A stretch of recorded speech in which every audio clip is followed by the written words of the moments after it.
Okay, that minute flew by quick. It was seconds.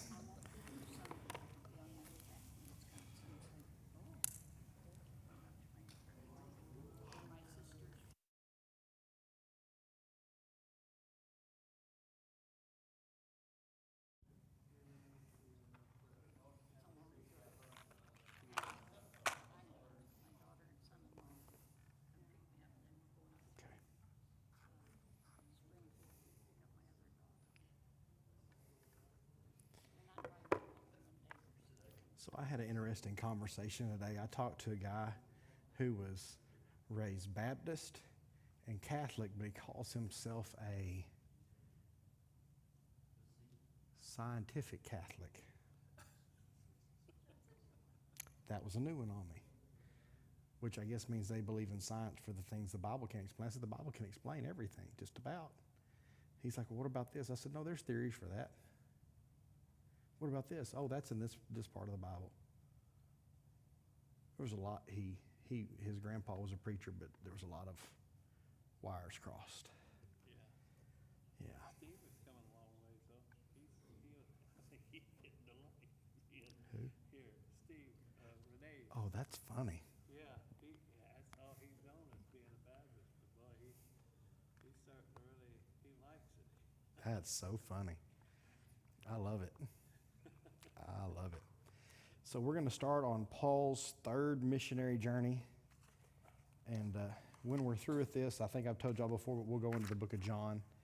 Really looking forward to the book of John. As far as the Gospels go, I think John is my favorite gospel writer when it comes to Matthew, Mark, Luke, and John. I like John the best. Yeah. I have favorites. John is my favorite. All right. Paul's third missionary journey. So we recall in Acts 1 and 8 is a good outline for Jesus' command to follow, for his followers to wait in Jerusalem. The promise of the Father, Acts 1 and 4, he said the Holy Spirit would give them power for witness. Those filled with the Holy Spirit became his witnesses. They witnessed in Jerusalem, Judea, Samaria, and to the ends of the earth. Well, Paul began his first missionary trip with Barnabas and John Mark. He began with his second trip with Silas.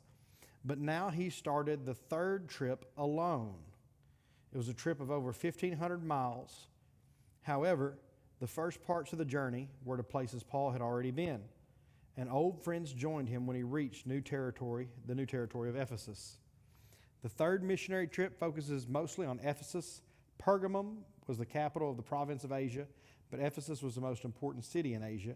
It was located on the eastern shore of the Aegean. Some say 250,000 or a third of a million lived at Ephesus. The population was 500,000 to 600,000.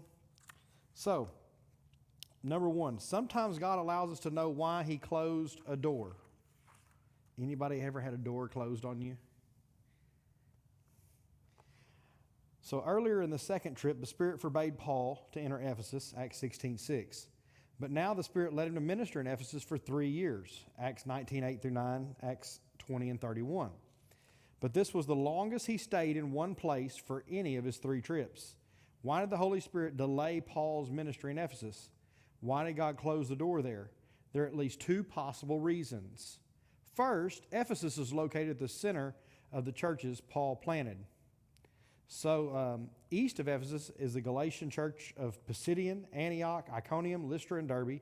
Northwest of Ephesus were the churches of Philippi, Thessalonica, Berea, and straight west of Ephesus across the Aegean Sea are Athens and Corinth. Thus, Ephesus was like a hub to a wheel.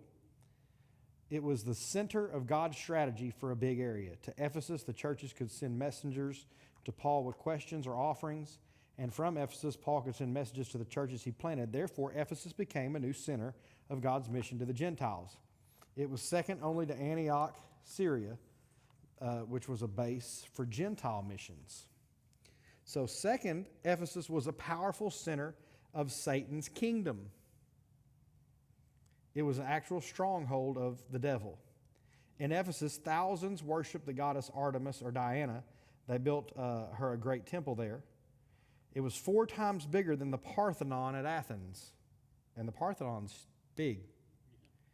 So think of something 4 times bigger than like a football stadium. It's pretty big. And not like Wagner's football stadium, but more like Dallas.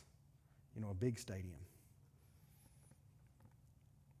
In fact, the Parthenon at Athens, the temple was one of the 7 wonders of the ancient world. So it was so big, it was such a massive undertaking, and such a wonder that they considered it one of the 7 wonders of the world back then.